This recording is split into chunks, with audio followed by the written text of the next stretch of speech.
Hello there, a very good evening and welcome to another edition of the People's Platform. We've been discussing many heavy topics during the past few weeks, and today we are going to discuss about mental health, especially at a time in Sri Lanka when we can see incidents such as girls being killed. I think there were many incidents that were reported during the past few weeks where children were abducted, abused, tortured, and then murdered. All of these issues really boil down to how our society functions, and much of how a society functions is dictated by the mental health or the level of mental health that the people in that society have. But, however, unfortunately, in Sri Lanka, mental health still, in certain sections of society, tends to be a very taboo subject. So we are here joined today by Chamalia Hangama. She is a counseling psychologist to shed a little bit of light on what's really happening here in Sri Lanka during these very turbulent times. Thank you very much, Chamali, for joining us on our show this evening. Thank you, Sharan, for having me. So, Shamali, tell me first, now we've seen these incidents of, sad stories that have been coming out during the past few days. There was this one incident, I think during, just before the show we were discussing the incident in Gampala, where this girl who left for work, she was randomly, a person saw her on the road, decided that he needs to go and sexually abuse her. She resisted, he did abuse her and then killed her and buried her. Then there was this incident where a girl had gone into this hotel or restaurant, inn of sorts, and then whatever happened inside there happened, and later they discovered her dead body along the railway track. Yes. So when speaking about these incidents and really the mental state of these people, what does it really boil down to? I would say, Shalan, in both of those incidents, one with the girl where she was killed, or I don't know whether she suicided, it's still a mystery, yes. So, and the other Gampala incident, both, what has happened was they were, now the Gampala incident, it was a man or a boy who was looking for pleasure, and then in the other case also, it was about pleasure. People were going after pleasure, but then once, and even in this girl's incident, it was said that she has received a phone call, and then she was anxious about it. That was the last things they were talking about.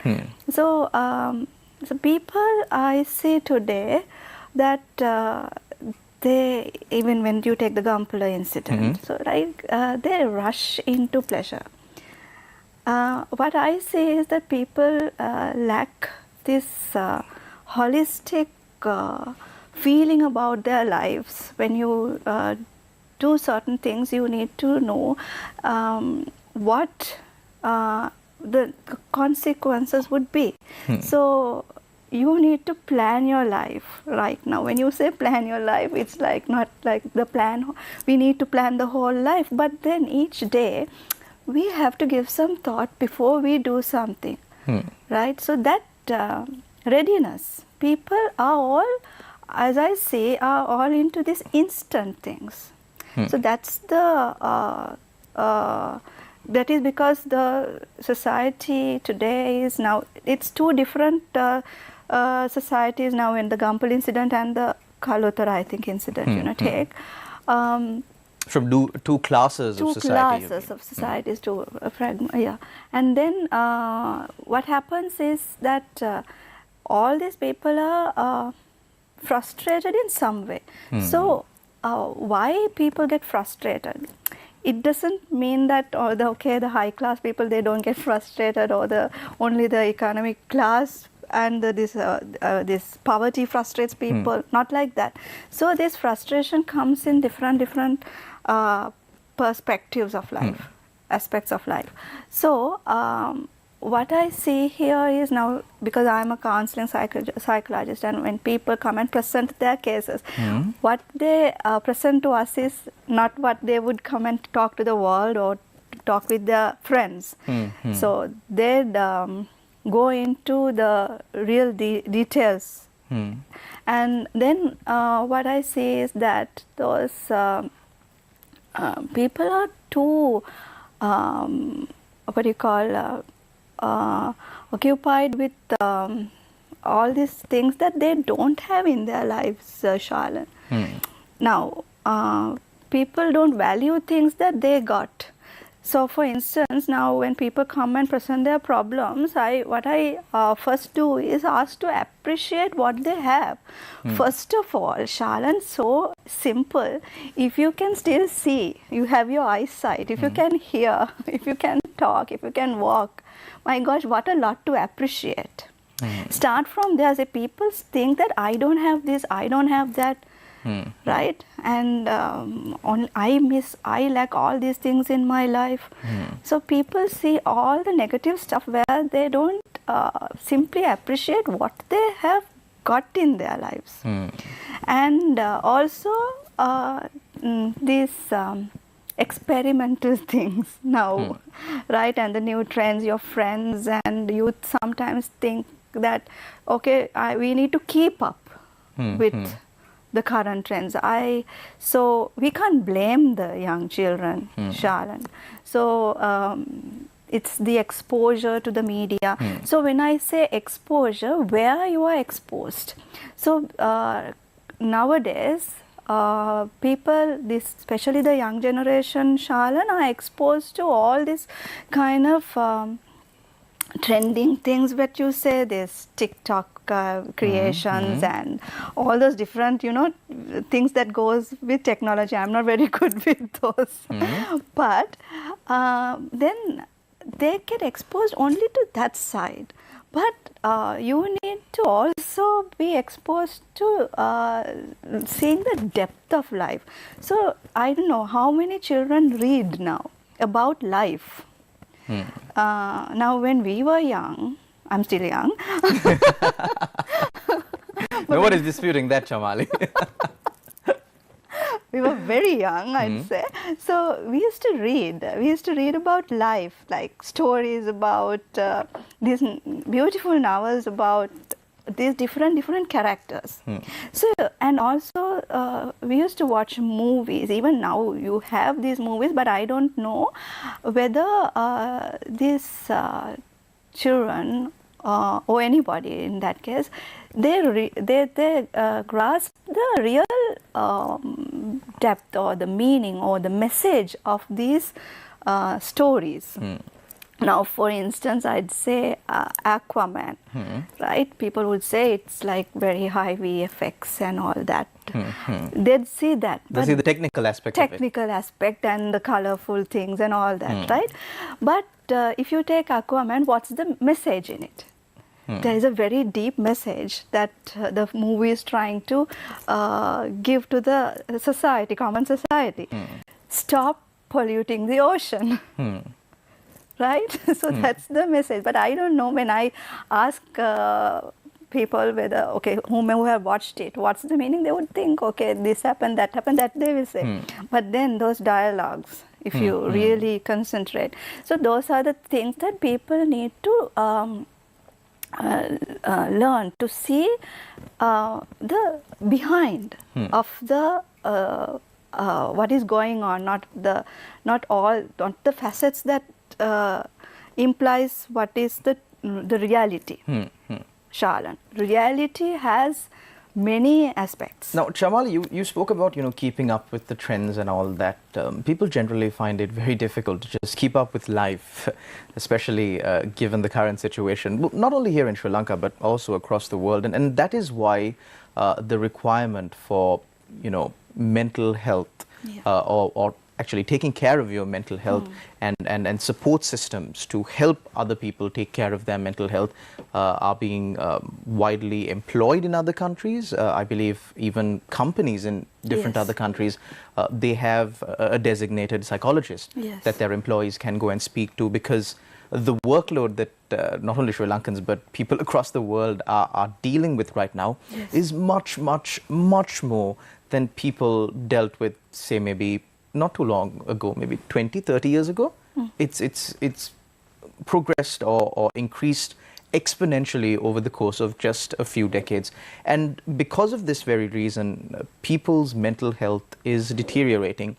Now, you being a consulting psychologist here in Sri Lanka, a country where speaking about mental health was considered extremely taboo until just a few years ago. Yes. But now the situation is developing. It's getting better as it goes along. But however, we're not still there yet.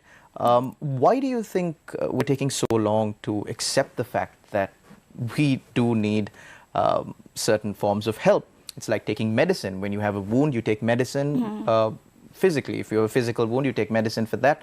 If you have a mental wound, you go see a counselor or seek help for that. Why is that so taboo in Sri Lanka?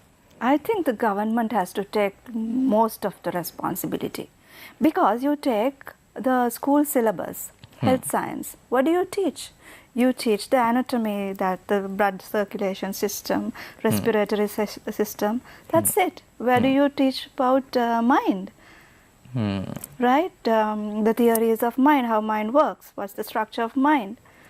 So, but in 1700s, the world, the Western world, they started talking about, okay, it's not, initially they thought mind and body are two different entities, but then they developed into looking at the mind. How can we see the mind? Then they developed into structuralism, functionalism, to see how behavior, to connect behavior and mind. Then we ended up in behaviorism. Now the world. So, so the world is, and in other countries, when you say health, it's mind and body. The psychology is a part of the syllabus, but psychology is completely alienated from our school syllabus. It's only if you need, I think, if you select the path in advanced level, or then in but is that even available? I remember maybe where I schooled, it wasn't available. It's not too widely available across all schools. No, that's only for sure. When you come to, if you select a degree in psychology, that's how you would be exposed to psychology. That okay, you will be confronted that you have a mind, right? So that is one. So so a doctor, you talk about your physical health, and you talk about a doctor. People from the beginning, they know about a normal medical doctor, that you need a doctor's help if you are living. As long as you are living, you need that help, right? And then now you don't go to a doctor only if you are sick, right? When you are born, you take for these routine checkups and all that kind of stuff, right? So, but when you're a psychiatrist or a psychologist or a counselor, is not a familiar character. Now in a school, if you go and ask what are your aspirations, what are your ambitions, or who do you want to be, I'm a doctor. But still, they would not. The children are not taught that there are other, specifications also. So that is one. And then the other thing is, this counselor especially are not. The counseling service in Sri Lanka is not regulated. We are not. We don't have a common body to license us. Now, this is because I've been in the industry the field for like the past 12, 13 years, and I'm also the president of the leading counselors association, because now there is no common association. So wherever these courses are being done, they have their own alumni and goes as associations. That's how it goes. So we are recognized for our practice, Shalan. But now there are these institutes who would offer 6 months courses sometimes and then give them some qualification, because there is no proper licensing system mechanism. Anybody, once you have the certificate, they can go and practice as a counselor. So that also has damaged the credibility of this counseling and this support, psychological support that people should get. So that is also one reason that people they fear, right? They don't know where they are going to. That is also one thing. And on the other hand, so what I believe is, because they are not taught about psychology and mind, this is completely alienated thing. So it's natural that it is stigmatized and tabooed, Shalan. And if a kid has a wound and goes and tells their parents or some adult, like, hey, I have a wound, they'll be like, hey, let's go see a doctor. But if a kid comes and tells their parents or an adult, I'm not feeling too well, I don't think my mind is in the right place, they will probably just, give you some small gratification or take you out or ask you to go play or something like that. Nobody recognizes the real value of seeking help when you are not feeling too well, mentally at least. We've discussed quite a lot, but there's still more to discuss. We will continue this discussion after a short commercial break. Don't go anywhere. You're watching The People's Platform.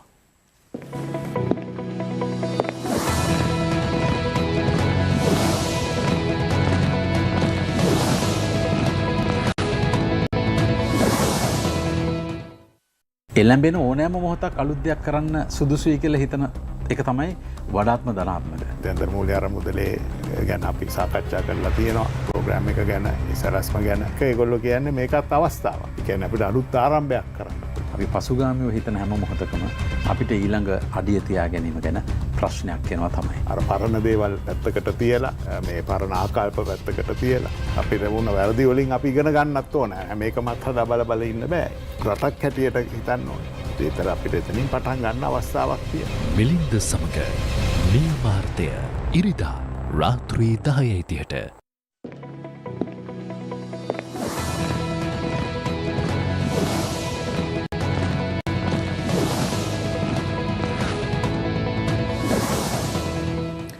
Welcome back. You're watching The People's Platform. We're in discussion regarding mental health here in Sri Lanka and seeking support for mental health issues. Chamali, we were discussing why mental health is such a taboo subject in Sri Lanka, and it kind of boils down to the lack of education as one of the main reasons, the lack of proper discourse surrounding this subject, that is mental health, among children, even among adults. Nobody really likes to talk about it. Because and it can be really traced back to children not being given proper education on this subject that is properly taught in many other countries around the world. But Chamali, judging by where Sri Lanka is today, right now, what can really be done to create more awareness? Now, you pointed out to certain issues from among councillors as well. You said there is no regulatory body. Yes. Has any efforts been made to maybe bring this to the attention of the authorities, probably the Ministry of Health? What's the progress happening on that front? Not the Ministry of Health. Actually, it's been done under the Ministry of Social Welfare. Right. Different names at different times. So how there's, because the counselling department is registered or established under the Ministry of Social Welfare or whatever it is called now. So they have been talking about this, trying to get some regulatory mechanism going on since, as I remember, I first went to a session in 2012. 2012? 12, yes, and still. That's almost 11 years ago. Exactly. So still it's not been done. So last year also, when this, about this gender issue, some person, some lady, she's calling herself a psychologist or a counselor, and she started all this, saying that... it's a mental illness. Yeah. Gender. Yes, I remember this very well. So and there is no real way to quantify or to say that she is a psychologist or is not a psychologist, because there is no proper definition, there is no proper standard, there is no proper recognition. Yes. So that time also it was taken up in the parliament, so a few parliamentarians were talking about it, but still it again went down. But Shamali, what really is the hold up on that front at least? I mean, let's keep aside this whole thing that mental health is a taboo subject in Sri Lanka. We need to reform the education system, teach children more about mental health and all of that. At least setting up a regulatory framework for counsellors. It's a profession. Yes. Much like the legal profession, medical profession, yes. It's a profession. And there is no requirement to reinvent the wheel. It's not that this is an entirely new subject that no one in the world knows about and we need to innovate and then bring forward this mechanism. No. What usually happens in countries like Sri Lanka and countries in the developing world is we take something from a developed country, a system, and twerk it a little bit here and there and make it suitable for us. Yeah. Is that impossible in Sri Lanka, that it takes over 11 years to do something like that? No, what is necessary is already being done, Shalan. What is needed is a code of conduct. That is what we need. And the base qualification to be recognized as a So the qualifications are there. So what we don't have is a common code of conduct. So there are, I said, these different associations, they have their own code of conducts. But then who is going to, when there's a disciplinary issue, who is the authority? Who is the authority to inquire about things and, disqualify or revoke their license or whatever.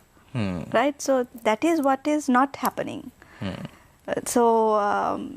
I don't know why it's not still passed or recognized, implemented actually, because everything is done by the Ministry of Social Welfare under the counselling department. It's done. Everything is there. A lot of us contributed. We from the private sector, from the government sector, from each and every. So you're saying the legislation is done, the regulations are done, the code of conduct is done. It's there. It's just to make it.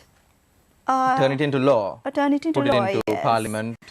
Maybe Parliament is too busy with other matters these days. For the past 11 years. For the past 11 years. I think that's what the situation kind of implies.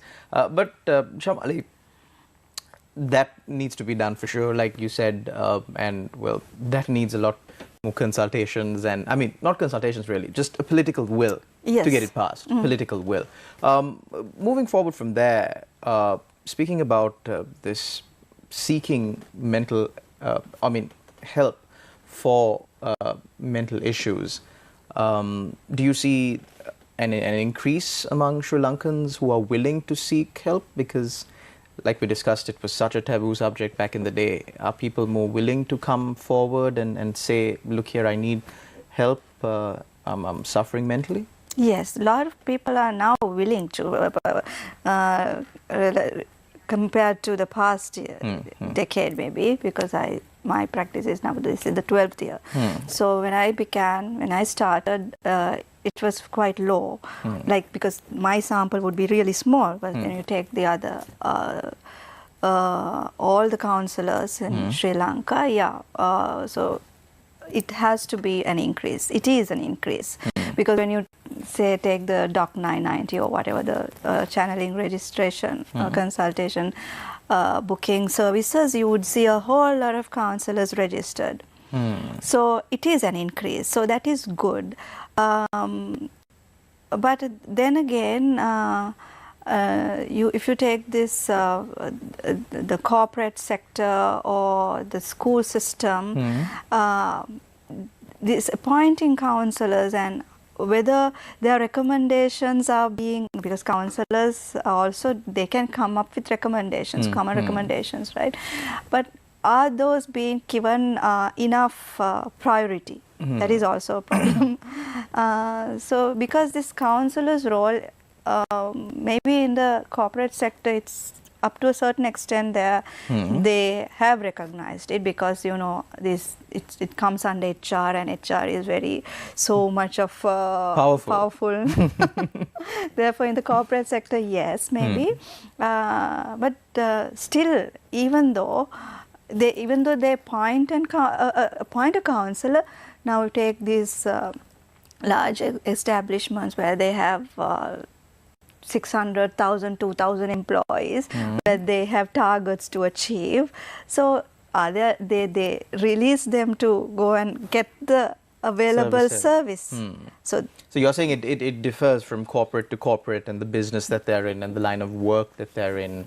Is it service oriented or production? yes. So for me, if you ask, I would say like counselor is there mostly, most of the time maybe, is just as we have a counselor. We have looked into it. So our HR, you can check it. Just to tick a box. Tick a box. Well, much was discussed on the program here today. Mental health, the subject that cannot be quite discussed in a mere 30-minute program. But thank you very much, Shamali, for coming on our show and well, at least revealing these issues that need to be sorted out, at least maybe a code of conduct and some authority to regulate counsellors so that the general public in Sri Lanka will have more trust, more faith when they consult, and they can, and this practice of seeking help for mental issues. And the educational reforms. And the educational reforms, of course. The issues that we discussed and the possible solutions will probably, or most hopefully, be implemented in Sri Lanka in the coming years, not too far away from today. Thank you very much once again, Shamali, for coming on our program and discussing these matters. Thank you very much to all our viewers out there for tuning in again as well. Until we meet again, take care and God bless.